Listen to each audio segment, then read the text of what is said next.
Well, hello, people who believe the earth is flat. Well, this doesn't look too flat to me. It looks like it's got some little curvature to it, some hills and valleys. And how do I know that the earth is actually oblique spiroid? Because of the things up there. Now, we're going to talk about this thing called Polaris, all right? It is a star which, for right now, is pretty much the center of the rotation in the northern hemisphere. Not exactly. There's a slight little turn, and within 6,000 years, it'll be another star. 6,000 years ago, there was another star in its place because we're constantly moving. Okay, so here's the deal. The Earth is not flat, it's an oblique spheroid. We've known this for thousands of years for several reasons. First of all, because of a very simple experiment done by some Greeks where they looked down a well and saw that the sun was staying down there. There was no shadows. They went so far down the road and found that there was a shadow at this place at the same amount of time. Therefore, there has to be some kind of curvature. And they got it within what 1% of the actual diameter of the Earth. Okay, so hey, there we go. So how does that work? Well, let me put it this way. Here's a simple description. Right up there above my house is where Polaris is. Okay, if you go to the North Pole, it's straight up above your head. So why is it down here for me, but up there for the North Pole?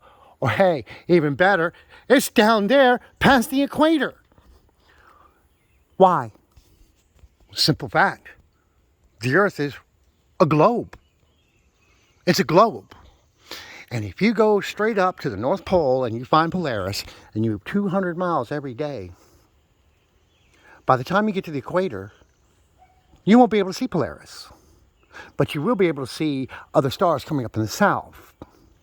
And then eventually, you'll get to see the Southern Cross. And something I want to see before I die. The Magellanic Cloud, which you cannot see because the Earth is in the way. Okay? Which brings me to a cute story from a friend of mine named Margaret Christine Aller. Now, if you are a cosmologist, you will know this name very well because her grandfather, Dr. Aller, a cosmologist, worked with Dr. Hubble, a cosmologist.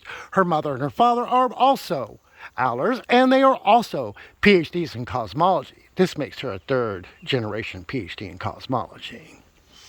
Now, why did I get to become the cosmologist I was supposed to be? Oh, well, that was because of Dad, which was really kind of comical because I told Christine my story about the Brown Observatory.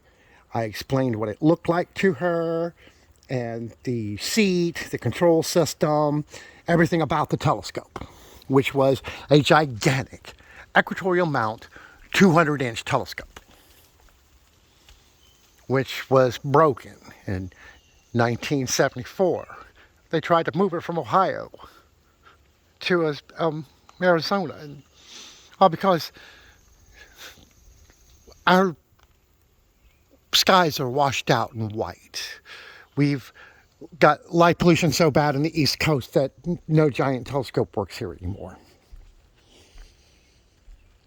And so that only somebody that had been there in 1973, which was when I was 10 years old, would have even known about it. And I told her I was 10 when I got to sit in that seat. She told her parents, and they surrounded the president of our little astronomy club. And she goes, oh, I don't know who they are. They're just some new member that for some stupid reason knows all the deep sky objects without a map. Christine studies gas and dust. Those deep sky objects, you know. So, of course, she's like, oh, shit.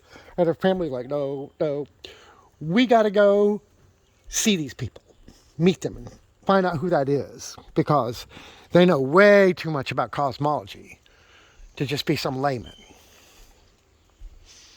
So they came over and surrounded my family. And the father said this: "Why the hell did you not take cosmology when you went to college?" "Oh, I had to take medicine instead."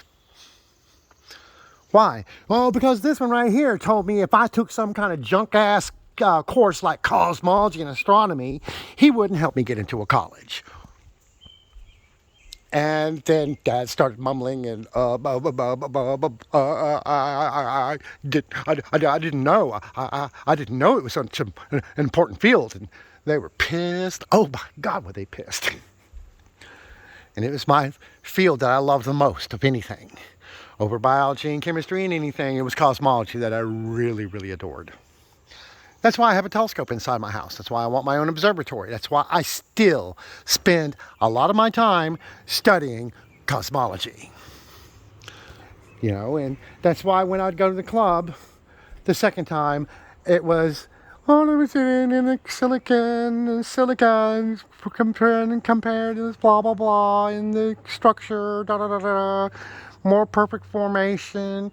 And I looked, and I didn't sit there and hold up my hand and ask a question. I just blurted out, I said, "You're talking about the VLGs." "What?" I said, "You're talking about the VLGs, the very luminous galaxies.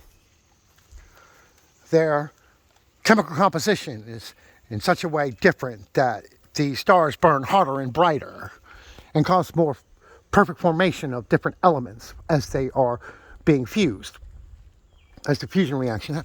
She goes, "Oh my God, you've been reading our stuff. How long have you been reading?" 40 years. I've been at it 40 years. Longer than you've been studying it, probably more than likely. I remember when we were talking about there was only 20% of the sky mapped. And now we have 100% of it. But back when I started, we barely had 20% of the sky. Okay, now we know all of it. And in great detail, and in getting greater detail every day. Because we don't stop. We keep going. So here's the deal. The earth is not flat. There is no such thing as a fucking God. The world that you are standing on was formed by a process called ecretion, where tiny bits of little dust collected together, and then tiny pebbles and bigger rocks and giant mountains started slamming into each other, turning this thing into a giant molten ball. Millions and tens upon millions of years, hundreds of millions of years of this went on until we finally started to form what we are today. Comets and other things that carry different amounts and elements of things such as water, gases, and other materials, along with dust and little tiny rocks and things, bombarded the planet as well, giving us water and an atmosphere. Is there a big dome over the head of us? No, there is not. What happens is all of these things have a mass, and these masses cause a form of very weak energy called gravity. Now, we have strong forces, weak forces, blah, blah, blah, blah, blah. This is all well known, you know. And even if I was to sit there and try to explain it to you, 90% of you would not understand it, especially people like CC from New York. I mean, come on, you're idiots. Derek DeVay, you're an idiot. CC from Rochester, New York, you're an idiot. Level Earth Observer, you're an idiot. Bob, a 15 degree per hour drift. The Earth's still flat. Wrong. All of you are absolute idiots. Bob, I'd love to sit there and laugh at you about spending millions of dollars on a device to see if there was actually a drift in the Earth, and find out that there's a drift in the Earth and you still can't believe it. You're a moron. But anyways, for all of you flat earthers, hey, you're wrong. Sorry, that's the way it works. You're an idiot.